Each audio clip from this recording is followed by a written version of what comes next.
la volonté de Lucifer sur la société humaine, sans que les hommes soient au courant. Et l'homme pense que c'est lui qui émet les lois. L'homme pense que c'est lui qui est à l'origine d'une loi. L'homme pense que c'est lui qui est à l'origine d'un pouvoir. Non, la Bible dit que le diable donne à la bête la puissance, une grande autorité et son trône. Le diable l'inspire. Donc, l'inspiration de l'homme vient donc du diable. C'est pour cette raison que l'homme peut tuer, l'homme peut violer, l'homme peut détruire, il peut commettre l'adultère, il peut faire tout ce que la loi de Dieu dit de ne pas faire. Pourquoi? Parce que l'homme est lié directement au royaume de Satan. Nous dit la Bible. Et la Bible est claire. Et la Bible dit que il n'y a qu'une catégorie de personnes qui ne vont pas adorer la bête. Et cette catégorie de personnes, ce sont ceux qui appartiennent au Seigneur Jésus-Christ, qui appartiennent au royaume de Jésus, qui est le royaume de Dieu. Ce sont ces personnes qui connaissent la loi de Dieu. Ce sont ces personnes qui appliquent la loi de Dieu dans leur vie. Ce sont ces personnes qui font le bien. Et ce sont seulement ces personnes-là contre lesquelles la bête va s'ériger. La bête viendrait donc contre ces personnes qui font du bien. Et prochainement, nous allons voir l'éthos du gouvernement ou du royaume de Satan. C'est-à-dire sa règne, son immoralité. Comment est-ce que le diable a, sur le plan comportemental, quelles règles donne-t-il aux hommes? Amen. Amen. Chers amis, pour l'heure et pour le moment, nous allons conclure notre message.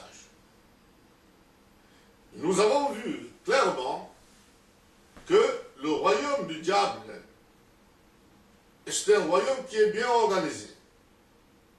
C'est un royaume, non seulement il est organisé au niveau des esprits mauvais, qui ont le pouvoir exécutif, mais qu'il a aussi infiltré l'organisation structurelle de l'homme qui lui est nécessaire pour pouvoir atteindre son bien-être.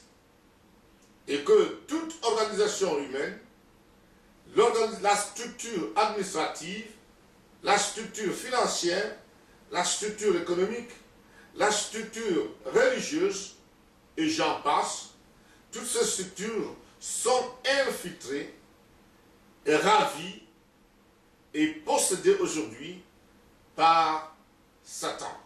C'est pour cette raison qu'il a dit au Seigneur Jésus, dans le livre de Luc chapitre 4, que tous les royaumes de la terre lui appartiennent et qu'il les donne à qui il veut. C'est pour cette raison que si, dans Révélation chapitre 13, il prouve qu'il a ce royaume, il amène une organisation administrative sur la terre, c'est-à-dire sur les 5 continents, sur le continent américain, sur le continent européen, sur le continent asiatique, sur le continent africain et sur l'Océanie.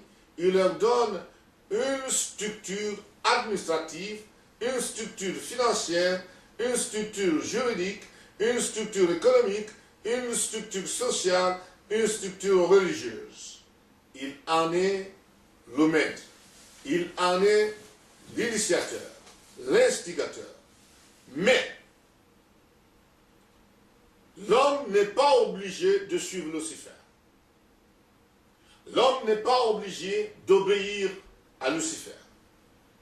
Parce que Dieu, dans sa grande miséricorde, a eu pitié de l'être humain et il a décidé de pardonner nos péchés. Dieu a pris un décret dans les cieux, le décret de la grâce. Il a gracié toute chair et il a envoyé le Seigneur Jésus-Christ sur la terre afin que quiconque croit en lui ne périsse point, mais qu'il ait la vie éternelle. Mes frères, mes sœurs, mon ami, si tu n'es pas sûr que si tu meurs là maintenant, c'est-à-dire si tu te sépares de ton corps, tu n'es pas sûr là où tu vas partir. Tu n'es pas sûr que Jésus-Christ est ton sauveur personnel. Il est temps. C'est ton jour, c'est ton temps, son heure et ton moment. N'attends pas demain. Tiens-toi là où tu es. Accepte le Seigneur Jésus-Christ comme ton sauveur personnel.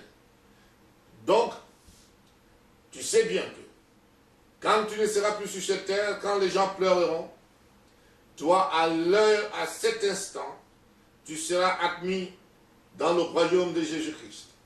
Jésus-Christ, notre Seigneur, il te donnera un corps nouveau. Il te donnera les habits blancs. Il te donnera une place éternelle. Et tu auras une vie éternelle. Car Dieu a envoyé Jésus-Christ, non pour qu'il juge le monde, mais pour que le monde soit sauvé par lui. Et maintenant, tu pourras peut-être te dire, comment faire pour accepter le Seigneur Jésus-Christ? Je n'ai pas une église. Je n'ai jamais vu la Bible. Je n'ai jamais entendu la parole de Dieu. Mais maintenant, c'est ton tour. Maintenant, c'est ton heure.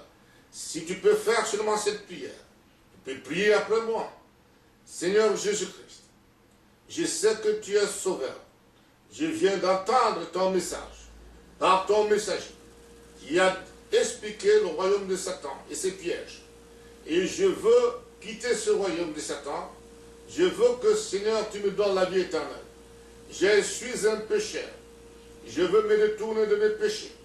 Pardonne-moi, Seigneur, que ton sang que tu as versé à la croix du calvaire puisse faire l'expiation de mes péchés, puisse laver mon âme, mon esprit et mon corps. Qu'à partir de maintenant, je confesse que tu es mon Seigneur et je crois dans mon cœur que tu es mort à la croix pour moi. Prends-moi comme je suis.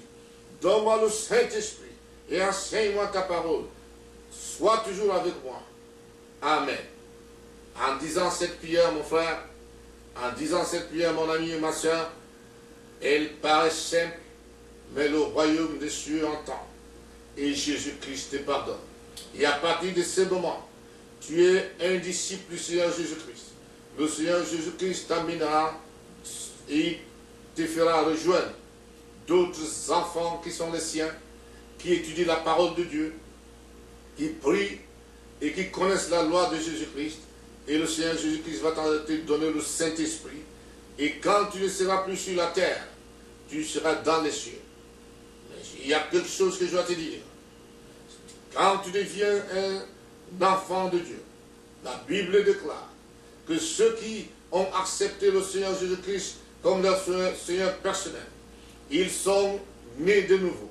Ils sont devenus les enfants de Dieu, lesquels ne sont pas nés par la chair ni la volonté de l'homme, mais par la volonté de Dieu. À partir de ce moment, vous êtes devenus le fils de Dieu, la fille de Dieu. À partir de ce moment, le diable va vous faire la guerre, le diable va vous haïr, mais il ne va jamais vous vaincre, parce que Jésus-Christ sera avec vous. C'est Jésus qui va combattre à votre place.